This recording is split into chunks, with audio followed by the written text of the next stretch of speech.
Assalamualaikum warahmatullahi wabarakatuh. Alhamdulillah, di mata kuliah Sosiologi dan Antropologi Pendidikan, kita dapat berjumpa kembali.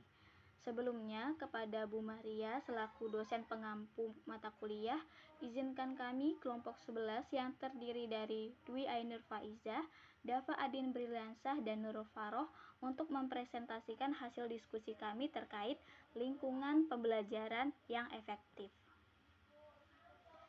Pembahasan untuk diskusi kali ini yaitu yang pertama, tentang pengertian lingkungan pembelajaran efektif, macam-macam lingkungan pembelajaran efektif, faktor-faktor dalam mewujudkan lingkungan belajar efektif, cara menciptakan lingkungan belajar efektif, hubungan antara lingkungan belajar dengan hasil belajar, dan cara menata lingkungan belajar di kelas.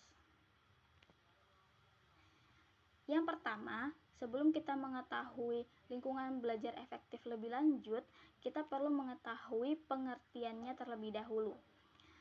Menurut Hidayat 2016, menyatakan bahwa dalam proses pembelajaran, lingkungan merupakan sumber belajar yang berpengaruh terhadap proses pembelajaran yang sedang berlangsung. Lingkungan juga merupakan faktor penting yang mempengaruhi belajar yang berdampak pada hasil belajar siswa. Dari kata lingkungan sendiri yaitu segala yang tampak di sekeliling kita dan terdapat banyak faktor yang mempengaruhi tingkah laku kita. Belajar sendiri yaitu suatu kegiatan sadar dalam menambah, mengelola, dan memperbaiki ilmu pengetahuan di dalam memori pikiran manusia guna berlangsungnya kehidupan. Efektif sendiri ialah upaya sadar kita untuk melakukan sesuatu sesuai dengan tujuan dan hasil yang diinginkan dan tepat waktu. Sehingga lingkungan belajar efektif dapat didefinisikan sebagai lingkungan tempat belajar mengajar yang sedang berlangsung guna tercapainya proses pembelajaran secara efektif serta mendukung perkembangan pembelajaran siswa.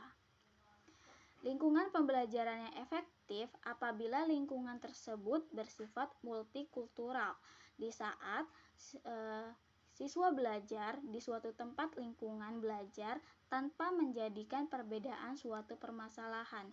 Jadi, ketika kita belajar di suatu tempat dengan beberapa orang dengan latar belakang yang berbeda, tidak menjadikan suatu permasalahan, akan tetapi dapat menjadikan suatu dorongan kita untuk belajar, untuk mendukung proses pembelajaran kita. Selanjutnya yaitu macam-macam lingkungan belajar efektif.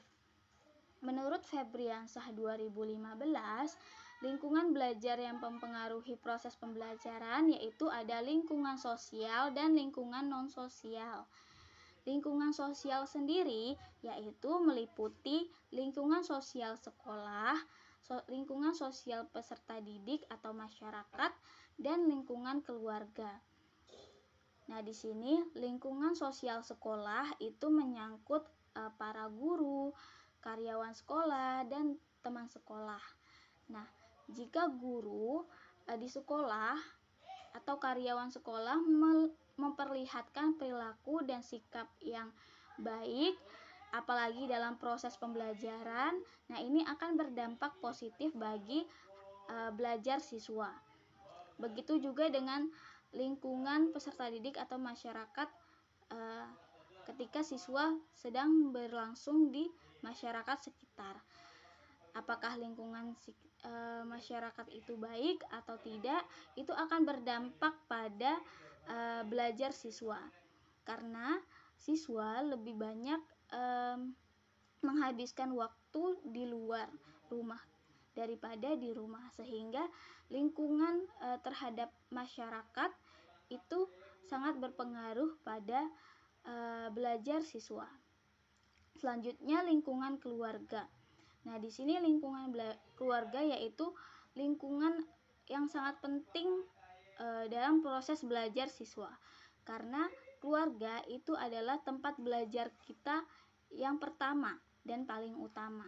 Nah, apabila di sini orang tua itu menunjukkan sikap atau perilaku atau cara didik yang baik. Nah, di sini akan berpengaruh pada proses pembelajaran siswa. Nah, apabila orang tua tidak mencerminkan cara didik yang baik, ini akan berdampak negatif pada proses belajar siswa.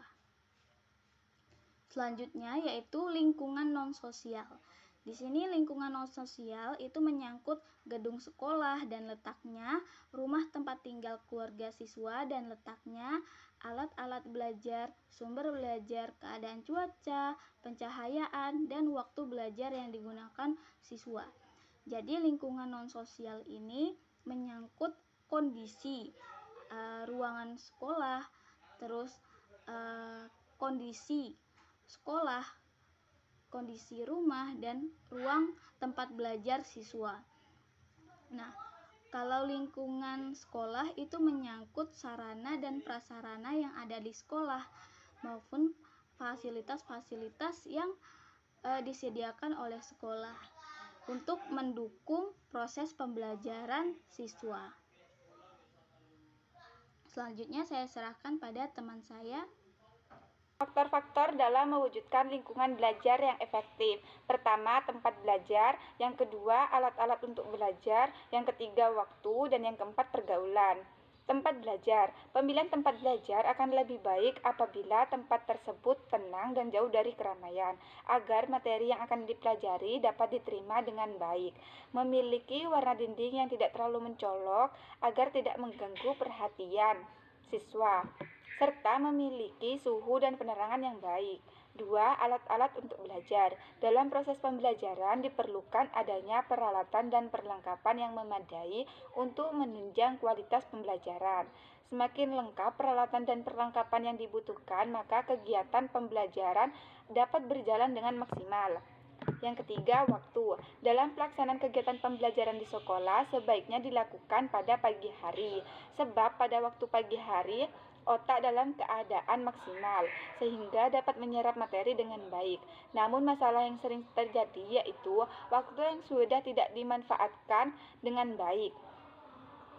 Waktu untuk mengatur waktu belajar, seseorang juga harus mencari dan membagi waktu yang ada dengan adil antara waktu untuk belajar, bermain, ataupun aktivitas lainnya.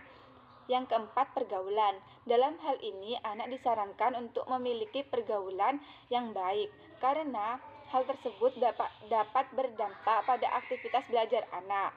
Pada umumnya, apabila seorang anak memiliki pergaulan yang kurang baik, maka akan mempengaruhi tingkat belajar anak.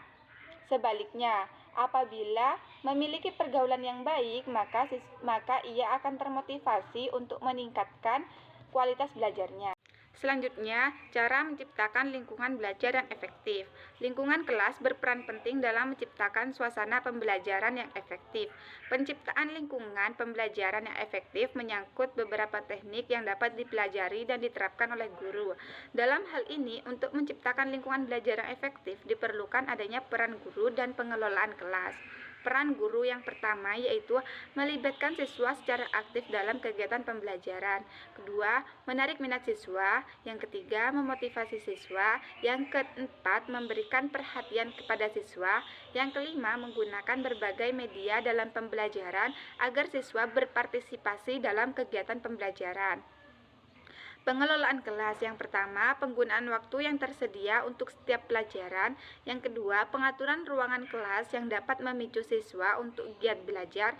Yang ketiga, pengelompokan siswa dalam belajar disesuaikan dengan minat dan kebutuhan siswa itu sendiri.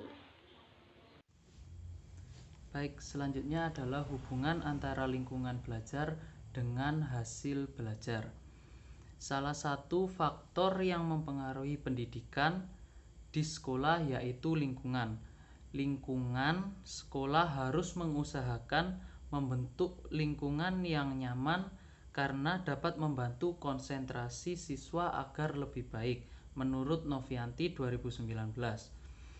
Apabila peserta didik mendapatkan lingkungan belajar yang efektif, maka proses pembelajaran yang dilakukan juga efektif dan kondusif, sehingga membuat siswa merasa nyaman dalam menyerap pembelajaran apabila didukung dengan lingkungan pembelajaran yang nyaman. Hal tersebut akan berpengaruh pada hasil belajar yang akan didapatkan oleh siswa. Sebab hasil belajar akan sesuai dengan pemahaman siswa terhadap materi pembelajaran yang telah didapatkan sebelumnya. Selanjutnya yaitu cara menata lingkungan belajar di kelas. Pengelolaan ruang kelas untuk pembelajaran termasuk strategi guru yang digunakan dalam rangka menata ruangan kelas yang positif dan produktif. Guru profesional dapat membuat suasana proses belajar mengajar dengan kondusif dengan cara yang pertama, merencanakan kegiatan pengajaran dengan jelas. Yang kedua, menata suasana kelas termasuk pengaturan ruang kelas atau penyusunan tempat duduk siswa, sehingga memberikan kebebasan dan rasa nyaman untuk belajar. Dan yang ketiga, menata lingkungan dengan menciptakan suasana sosio-emosional di dalam kelas. Terima kasih atas presentasi dari kelompok kami. Mohon maaf jika ada kekurangan. Wassalamualaikum warahmatullahi wabarakatuh.